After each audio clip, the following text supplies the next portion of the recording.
So, this is volume 5 of the Dungeons and Delvers classes videos. I want to keep it short, within about 10 minutes. I think we can condense most of what I need to say here.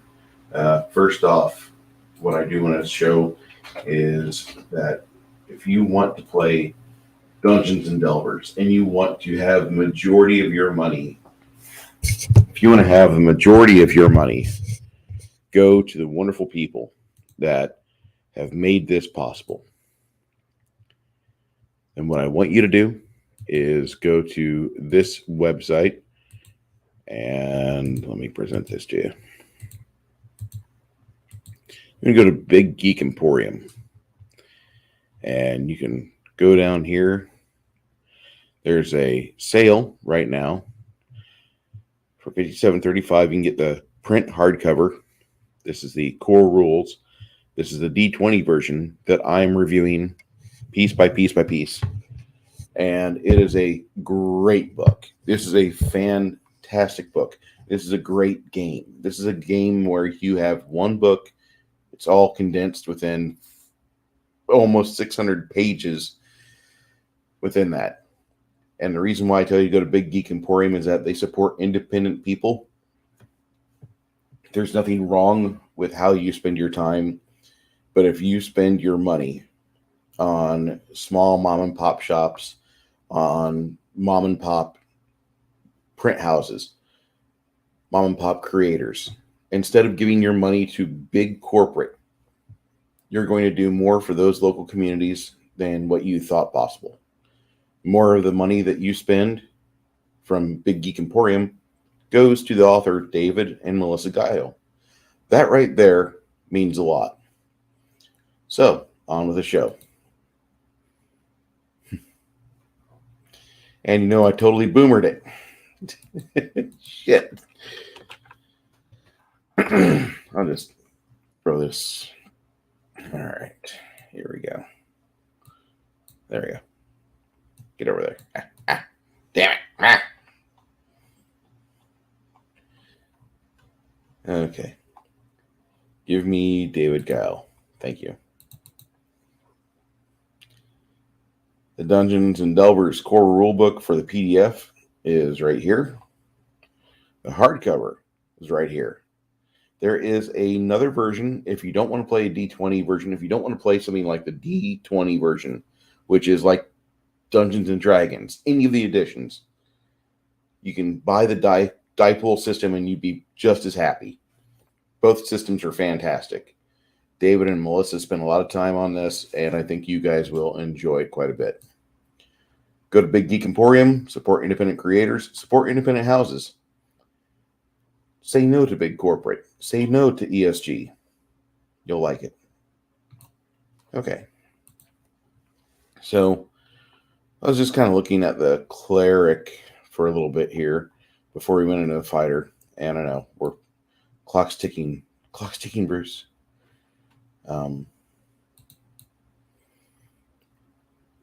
Between the cleric and the druid, you have a lot of choices for making a caster class a frontline beast. Okay.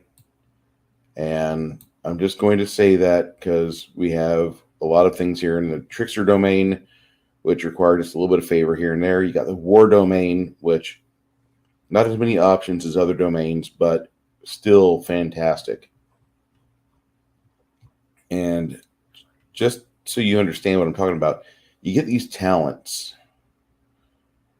right here, and these talents are very important, okay? And not to negate the divine insight, you get a lot of options as a cleric, and a lot of talents mimic spells in other games, which is kind of like my special power, which is kind of cool because there are a lot of times where when I would run a game, players would memorize Flame Strike all the time, or they would memorize Searing Light, or some other thing. The druid's a lot like that.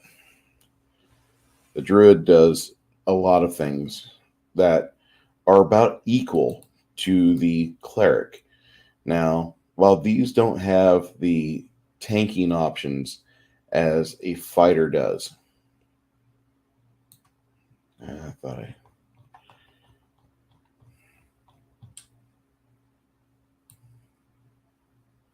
Please forgive me. I've only made this video like 6 or 7 times. There's True Scene, Wall of Iron, War Domain. Yeah, you want domains. And War Domain gives you a proficiency in all weapons. When you attack with a weapon, you add your divine bonus to the attack and damage rolls. That basically gives you the attack and damage of a fighter. Okay. Here's the druid from last video. Talent. Lots and lots and lots of talents. So if you want to create a non-melee front ranker, either class will help you.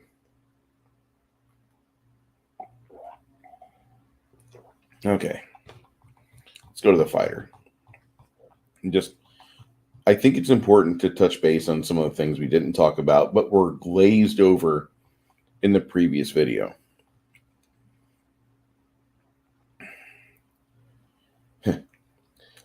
Skin changer. Over the course of a minute, 10 rounds, you change into an earthbound animal that's your size. Your intelligence and charisma are both reduced by 1 to a minimum of -5. And you gain DR, get your divine bonus to attack and damage.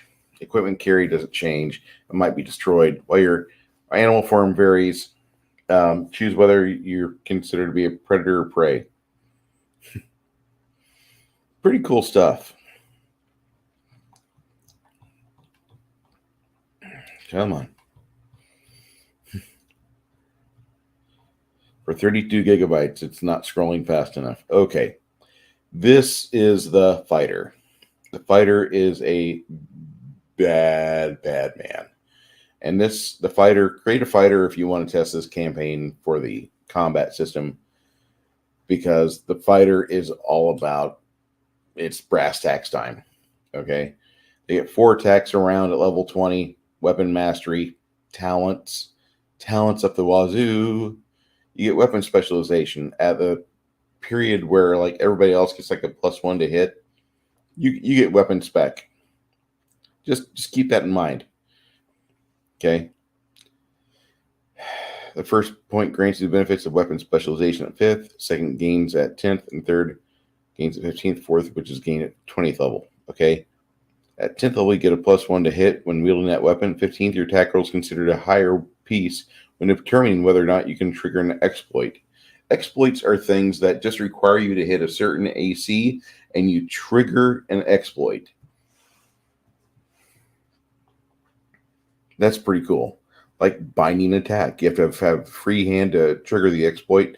Something your size or smaller succeeds on a strength or dex save, or they're restrained by you. So you're using like a way for you to grab them and like make them not able to wiggle free. And you can use their standard action to attempt an acrobatics or athletics check, or to prevent them from using their acrobatics or athletics check to escape. So you have to be using a one-handed weapon. Pretty cool. And the exploit just happens. It's not like I take an extra free or an extra instance or an extra 2 seconds. No. So you get things like that. Die Hard is wound recovery is increased by 1 year. Recover from lingering injuries 1 day sooner. When you're reduced to 0 wounds or less, you attempt a con save. Your current DCs are 10 plus your current negative wound point total. If you succeed, the wound points are set to 1. And every time you use that talent before you take a short to long rest, the DC is increased by 5. Disarming attack, you have to roll over a 20. And they have to succeed on strength or dexterity saving throw to avoid dropping an object. And it adds D4 times 5 feet away in a random direction. 5, 10, 15, 20. Huh. Improved critical. Your crit range is your crit range with all weapons. With your critical range with all weapons is increased by 1.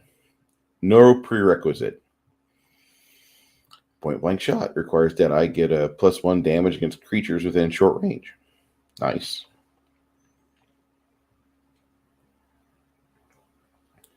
Trip attack. It's an exploit. If the target is your size or smaller, they have to succeed on a strength or dexterity save. So DC 10 plus your attack bonus, plus your strength or dexterity modifier, or be knocked prone. This is a lot like CMB, CMD challenges of Pathfinder. I'm just trying to say this is what it reminds me of. Okay, so we have a bunch of different talents that are here, and this is something that the game needs, because the fighter is really the poor cousin to the combat engine. In this game, it looks like the fighter has a lot of robust opportunities. Okay. Well, I kept it around 10 minutes. Actually, we're over 11. But I want you to be able to check this out and take a look at what we said here. If you like what I have to say, subscribe, like, share. I'm not going to say that all the time, but for those of you that do think this content is worthwhile, check it out. For those of you that like the way that the numeric systems work for 5th edition D&D, this game, this version of Dungeons and Delvers is what you want to play. It's not my style of game. I prefer the 3X engine myself, but this, what he did with the races, how the classes have been evolved, how the classes still have a very old school feel to them. I think anybody would be smart to take a look at what opportunities they have for their game. This is a very fine game, and David Guile should be commended on making something so nice for the rest of us to be able to play and sit and admire on our bookshelf, or on our hard drive at the very least. But eventually it will be on the bookshelf. It's a great game.